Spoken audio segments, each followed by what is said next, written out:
Here we go again. I'm going to read a few pages from the quickie and you're going to decide if you want to listen to it. Let's quit dilly-daddling and get right into this. Let's start with Chris and kindness. Despite all of his moments of rage, death threats, lies, and yuck, Chris does have a soft side, and he is not afraid to show it. As of recently, he will more often than not be motivated to act kind towards other people, even towards complete strangers. Due to his autism and upbringing making it difficult to empathize with others, these attempts are awkward and occasionally do cross the line to disrespect. Chris has also shown a number of times that due to his facade of kindness to others, he can very easily be manipulated by other people, as he rarely questions anyone's intentions beforehand, as that would be the unkind thing to do. This shows that Chris seems to have a stronger appeal to just being kind to people for its own sake, rather than so he can be more approachable, as he cannot distinguish when it is most appropriate to accept an offer versus politely declining it. Let's see what this card says. I'm here at this convention. I like the shows, I like the arts, but I come to the conventions to enjoy and be around the kind people, artists, celebrities, and everyone, good and bad. Show me kindness and fun. I smile for you all. Well, isn't that sweet?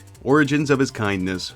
Given his obsessions with fictional media, and what we know about his formative years, it's very likely that Chris learned much of his ideals and how to react towards others from watching television as a child. Note that Chris once said on a school assignment that he considers TV an effective part of child rearing. Among 80s cartoons like Transformers and the Smurfs, he has specifically cited Care Bears and especially The Adventures of the American Rabbit, his first role model before Sonic the Hedgehog, as influences. This might also explain why Chris preaches the importance of virtues he has demonstrably failed to live up to for years, and still does. Sees the world with simplistic black and white morality, resists anyone telling him the hard truths because they don't sound nice and sympathetic enough, easily latches on to anything seemingly beneficial to him without a second thought, and so forth. His tendencies towards binary perception and poor perception of reality presumably didn't help one bit either. Chris and his morality.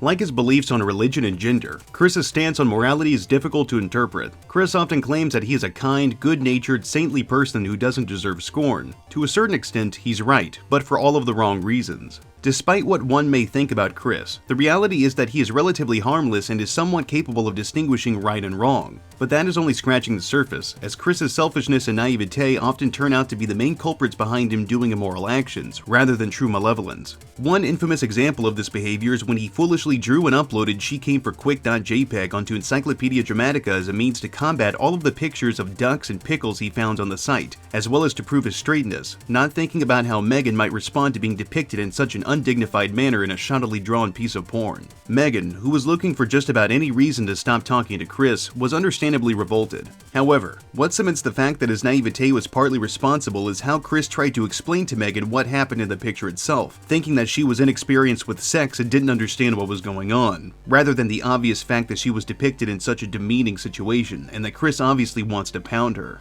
Whoever Chris acts kindly to depends on who he would classify as his friends and his enemies. If someone gets in the way of whatever he wants to do, or he shifts the blame onto someone else for his own fails, Chris will deem that someone as a troll that wants nothing more of him than to make him miserable, showing very little respect of whoever inconvenienced him. Whoever Chris doesn't classify as a troll or feels temporarily join the side of the trolls are his friends. Typically, Chris will attempt to befriend internet celebrities and staff members of the media he enjoys. Now obviously this article's a little out of date because we know what he did in 2021, so we can't really say that he's just harmless. Empathy. Chris has a very warped understanding of empathy. This could be attributed to his autism, as autistic people generally have difficulty empathizing with others, although Chris's case has much more to do with his upbringing. His dubious, if virtually non-existent, ability to empathize has also led him to denounce anyone whom he has had a conflict as mean, heartless, and even flat-out villainous, irrespective of all evidence pointing towards responsibility for turmoil falling on him. Despite fervently chiding them for allegedly lacking a heart, he often neglects to take their thoughts and feelings into consideration himself, preferring instead to jump to conclusions just because they happen to deviate from his extremely simplistic ideals, not to mention deny him what he feels entitled to have. Motivations for doing good.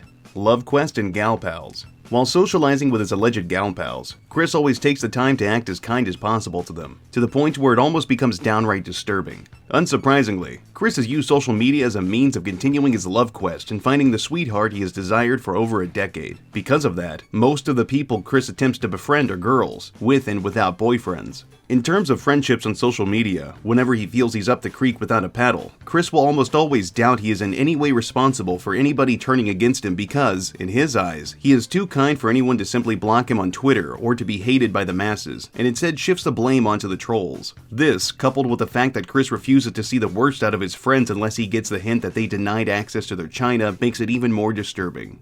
Defending others. As mentioned above with the Doopy saga, Chris has a tendency to believe he is doing good when in reality, he isn't. A common motivation for doing what he believes to be good is so that way he can defend someone he thinks is close to him. Chris has demonstrated this numerous times with troll-created sweethearts, such as attempting to defend Julie from Clyde Cash in voice chat sessions, then driving all the way to Cleveland in his belief that she would be there. Chris also attempted to shift the focus of weaning against Doopy to himself in his Twitter campaign, when in reality the situation, far less serious than he thought it was, could have been resolved had Chris simply quieted down. Avoiding trouble. In other instances, Chris will only act kind to people to avoid getting into trouble. Whenever he tries to apologize to anyone, it's usually for reasons such as getting his PSN account back, or an attempt to get back into the places he was banned from. Personal benefit. In general, the reason for Chris's acting kindly towards others is his thinking that doing so is the best way to manipulate them into doing whatever he wants them to. This is possibly due to his misunderstanding of simple etiquette and manners.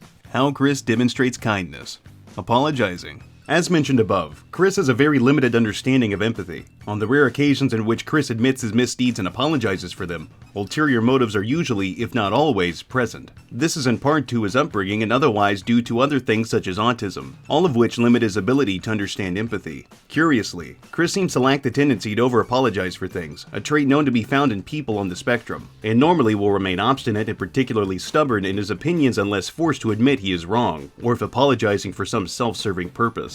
Using pet names. To refer to a gal pal in a kind, non-sexual manner, Chris will often refer to them as darling or dear. However, since Chris obviously doesn't understand how creepy it is to refer to a girl he's just met on the internet as darling, most girls who talk to Chris online will be set off by Chris's misuse of the word. Gift giving. Chris has shown several times his belief that kindness can be equated to simply furnishing others with luxuries such as video games, movies, comic books, and other such gifts, not realizing that charity alone is not the only virtue required to be considered kind. Perhaps the most noticeable instance of this was during his friendship with Megan, in which he carried out a protracted program of gift-giving practically right up to the moment it all came crashing down. The idea guys manipulated this aspect of Chris's beliefs on kindness to have him be extorted into providing them with vast sums of money, alongside brand new video games and consoles, as revealed by the invoices provided by Chris to the guard dogs during the early stages of Operation Kingsnake. Genuine acts of kindness. During the Liquid Chris saga, Chris wanted to get Liquid arrested, and therefore placing him in prison. However, after talking with Casey, he decided that he would hate to see you in jail out of respect and of care, because she would be heartbroken. It's worth mentioning that only a few seconds later, he threatens to get him tried in court, so this should be taken with a grain of salt. Chris once participated in raising funds for Alex's Lemonade Stand, a charity program that works to raise awareness of childhood cancer. Although he did it in memory of his deceased father, who actually passed away as a result of heart disease rather than cancer, it was still considered a positive contribution Chris made to society. Chris also donated to Red Cross in the wake of Hurricane Harvey in September of 2017. And shit, that was a pretty short article. Guess we're gonna have to move on to the next one. Next up is Chris and anger. To call Chris an angry person would be an understatement. Chris has anger management issues that usually surface when he is under stress. Trolls refer to Chris's fits of rage as tard rage, an expression normally used to describe the seemingly superhuman strength that a normally mild-tempered slow in the mind displays when he or she is pushed too far and goes on an anger-fueled rampage. Although in Chris's case, superhuman in strength can easily be replaced with impotent and bawling. I'm not a man who likes to keep rage constantly in my heart. Chris, lying through his teeth. Causes of Chris's anger. Chris's issue with anger may stem from being tormented in his early childhood by his abusive babysitter, whom he was frequently left under the care of while Borb would go out clubbing and taking shots. She allegedly traumatized Chris by locking him up alone in a room full of toys when he was a year old. Ironically, nowadays, Chris does the same thing to himself. Another person who may be behind Chris's anger issues could have been his late father, Bob. Being Bob's son, Chris likely would have been afraid to retaliate to the things that Bob did that annoyed him, such as very rarely washing his hands, making Chris remove videos from the damn internet, and occasionally cutting down Chris's access to the web. Chris then takes out his anger on innocent, well-meaning trolls, such as Clyde Cash.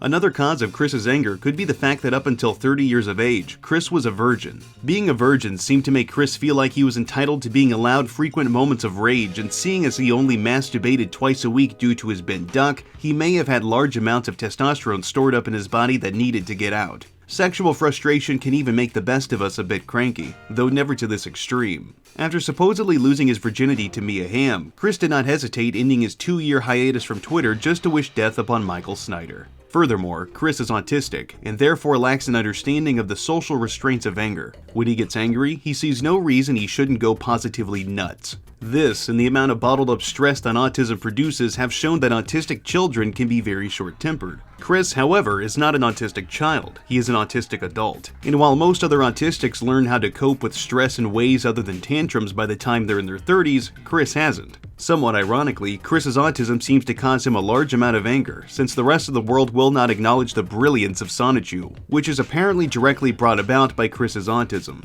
But the one thing that causes Chris's anger, more than anything, is the lack of control he has over everything. His own ego refuses to allow Chris to think of anything but himself, and when things spiral out of control, he gets frustrated. When Bob demanded that Chris take down the videos of their house, Chris could only flail and tell him that he didn't know what to do, only to tell his fans to take it down for him. When someone pretends to be him and be more popular than him, he rages because he feels that it's his popularity, not the fakers. When people poke fun at him or constantly question one's gender, he goes into a hissy fit. Chris's anger issues date back to before even the formal beginning of his love quest. In 2000, he was prescribed the antidepressant Paxil to help manage his frustration and anger, and he continued to take the drug for several years. Whatever effect this medication had, it clearly wasn't enough.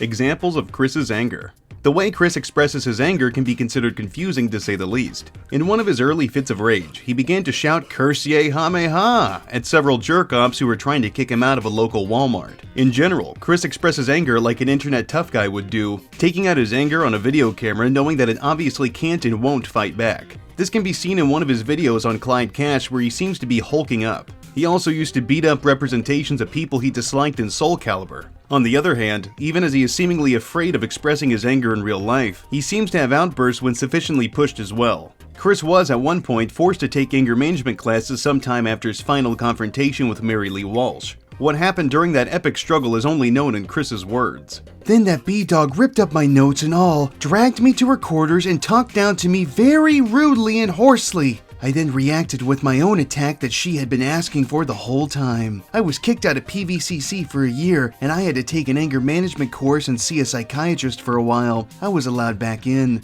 A great example of Chris's anger can be seen in one of Chris's most infamous videos, his YouTube finale. In this video, Chris repeatedly threatens poor Clyde, claiming that he will indeed strangle him someday, even going as far as telling Clyde he will even commit this heinous and reprehensible act in a police station, showing Chris has no control over his angry feelings. The fact Clyde was only trolling Chris in an attempt to lash out at him for his role in the fictional death of his late brother Ryan Cash shows even further how much Chris may still require a couple of anger management classes. His cameras would also benefit from some relief as he often punches them to dramatically end his more rage-infused videos. On several occasions, Chris also shouted and screamed in his videos, and concluded his argument with some sort of heinous threat, and promptly followed this up with his trademark conclusion saying "peace" and showing the peace sign, or with "have a nice day" or something similar. Chris is apparently completely oblivious to how jarring it is to go from yelling "get everything off the internet now, to "curse the trolls, peace to everyone else" immediately afterward. I will be continuing my comics at the moment, but any further incident, and not only will I stop the comic, but I will go to the police. Alright? Back the fuck off. Have a good day.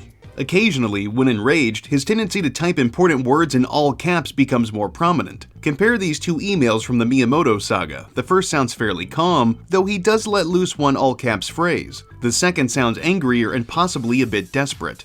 Also, please inform Mr. Miyamoto, but I have just awoken inspired Sonichu-wise. I have figured out the opening title movie for Sonichu's Adventure, the prequel comic for the possible Pokemon Lightning version, and the monetary type collectibles in Sonichu's Adventure. Not rings, but C quarters, the main money, and W quarters equals 10 C quarters. Listen, people of Nintendo, during my lifetime, my family and I have invested thousands of American dollars and cents in Nintendo video games and systems from NES and Game Boy to GameCube, Wii, and DS and GBA. I have also attached my list of video games I have in my collection, 90% of which were all bought brand new while available in the stores during its mint availability. Surely you can spot back just under $800 for our trip to Seattle in advance.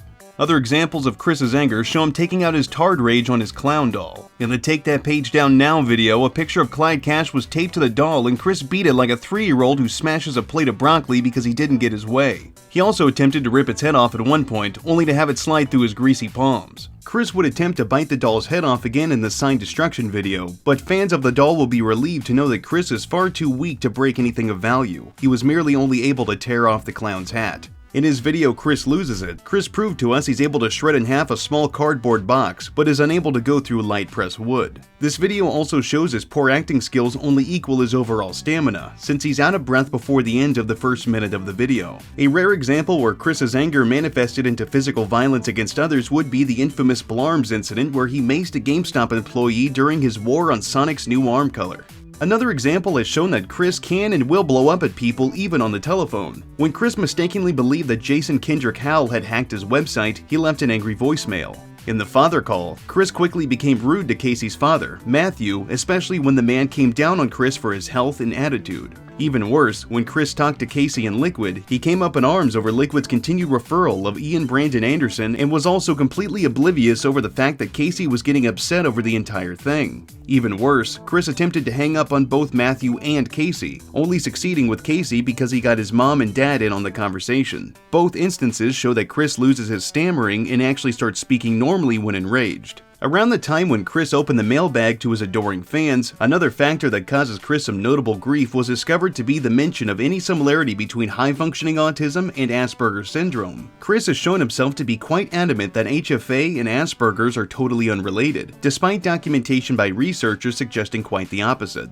Whilst the anger related to this is of a far lesser magnitude in comparison to, for example, the Liquid Chris saga, it's still clear he's easily irritated by the mere mention of the matter. If anything, the Asperger people are and have been normal. They can one-up or even match autism with the lack of social capability and their clumsiness and such. Those characteristics can be faked by them who are most normal compared to us true autistic people. It's surprising at first how irritated Chris is by this matter. However, the Wikipedia article makes it clear that Chris is angry at Asperger sufferers for stealing the limelight from autistic folks such as himself. He seems to believe that those diagnosed with the condition are faking it to get attention that he feels he deserves as an autistic person. Decline of the tard raging. In recent years, Chris's behavior has generally started to get much less aggressive. Possible reasons for this include medication, effects of therapy, becoming more relaxed in his older age, or an increasing, but not perfect, resistance to trolls and weens brought on by years of wear. Some of Chris's medications is credited for anxiety relief by him, including Paxil and paroxetine, an unspecified blood pressure prescription, and Valium. He attended therapy after the pepper spray incident and apparently learned new methods of coping. An example of this can be seen in the revised Sonichu No. 10, which includes a text that appears to be inspired by a therapy session. For examples of trolling which didn't elicit rage, Chris did not go into a fit of rage when the Jeff Francine troll tried to steal his identity, making videos on it but refraining from screaming like he did during the Liquid saga. Michael Hurt's attempts to troll him were almost always met by Chris simply blocking his multiple accounts, until Chris gave up and just disabled notifications with this kid and let him go on.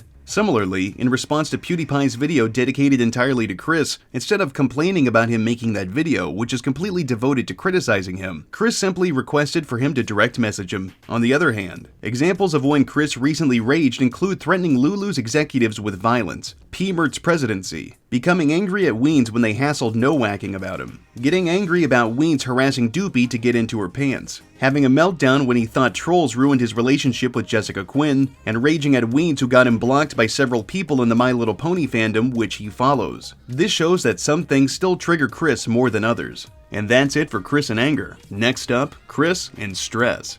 Stress is the bane of Christian Weston Chandler's existence. After high school, Chris learned that he couldn't blame his shortcomings on his high-functioning autism. Thus, he began to use his stress as an excuse. However, it's assumed that Chris is probably confusing stress with depression or anxiety, refusing to admit that he is in fact unhappy with his current situation. Given the intensely sheltered lifestyle his parents provided for him well into his 20s, it is highly unlikely Chris has ever experienced any form of intense anxiety or pressure that would give him severe psychological and physical effects, apart from his consistent paranoia over getting trolled and, in recent years, the financial crisis. He is, however, prescribed medicine for this stress. Since Chris tends to exaggerate everything, anything that makes him feel remotely uncomfortable is classified as a stressor. When under the effects of stress, Chris typically posted videos without his glasses and talked in a more meek voice. It is during these periods that Chris will opt to remove himself from the internet for about a week or so, and then come back feeling refreshed, rejuvenated, and given a whole new resolve to finish the love quest. This is most likely due to his autistic regenerative abilities that make sure his heart never goes below zero and into the negatives. Chris often cites stress as the reason why he isn't inspired to work on the comics. Precisely why inspiration is needed to make Sonic recolors have sex with each other and kill Chris's enemies is not apparent. In August 2013, Chris indicated through Facebook that his stress is beginning to take a toll on his health. Given his rather unhealthy lifestyle, it's not unlikely. Stressors. The writers of this article were kind and astute enough to compile a list of all of the stressors in Chris's life. Let's see. Identity. His mental block of autism, talking to anyone about anything except himself, having his identity questioned, being referred to with the incorrect pronouns, his daily struggle against becoming homosexual pre-2014, being called naive, anything autism is not an excuse for, CWCki comic, being parodied, copyright issues, his characters being accused of homosexuality, his characters being redesigned by a fan artist, online presence, being famous, the existence of web pages outlining his many failures, criticism, constructive or otherwise, having drawings of him finger-banging Megan confused with Crystal, domestic life, chores, back when Bob was still alive, his willingness to call Chris out on his bullshit and his rare hand-washing, but living in a super fun site is perfectly okay, outside the house, anything requiring him to leave the house, getting a job, being banned from places he frequents, being banned from conventions, trying to get unbanned from the gameplays, losing trading card game matches, including to children, sweethearts, taken women and the associated infinitely high boyfriend factor, asking girls to go out with him, being friend-zoned, his hormones, antagonist, Clyde Cash, the man in the pickle suit, bullies, trolls, PVCC faculty, having someone pretend to be him, being confronted by his sweetheart's father, being called a child, other, pickles, mortality, doses of reality, Sega changing the color of Sonic's arms to blue, anything slightly inconvenient, anything stress is not an excuse for, handling stress, masturbating, having a sweetheart resetting his biological clock, the prospect of having a sex time, playing video, hiring prostitutes, take medication, wishing he were in another dimension, switching between souls of Magi-Chan, Sonichu, or Mewtwo to escape conflicts. Things that Chris does when he's stressed. Shits himself, cries, becomes less or more productive than usual, rages about his pitiful adult life in YouTube videos, rages at his mailers, sends death threats, abuses his cameras, crashes into slumber, becomes increasingly homophobic, becomes increasingly racist, sighs excessively, suffers from memory loss, draws hideous hardcore pornography of his friends and personas, drinks, attempts vehicular homicide, considers suicide, Hedgehog defensive state. I went full Hedgehog defensive and let my quills keep others back. It hurts. While being kicked out of the 2018 Too Many Games convention for making unwanted physical contact with other event attendees, stress forced Chris to create the Hedgehog defensive state. Instead of leaving the con, he curled up into a ball on the floor and imagined he had Hedgehog quills to keep the meanies away, eventually being escorted off the premises by security. He also blamed the trolls and an event coordinator for causing the stressful situation. It's implied that this is a replacement for the pepper spray he used on December 26th of 2014. But that's all 3 articles completed. I hope you guys learned a few things, cause I certainly did too. If nothing else, I'm gonna look into doing this Hedgehog defensive thing myself. Might actually save me some problems. But I digress. That's gonna be the end for today's video. If you like what I do, leave a comment, rate, and subscribe. If you want to support me in a more personal way, you can check out the Patreon link in the Teespring link in the description. I've got more content coming down the pipeline. But until then, I'll see you degenerates next time.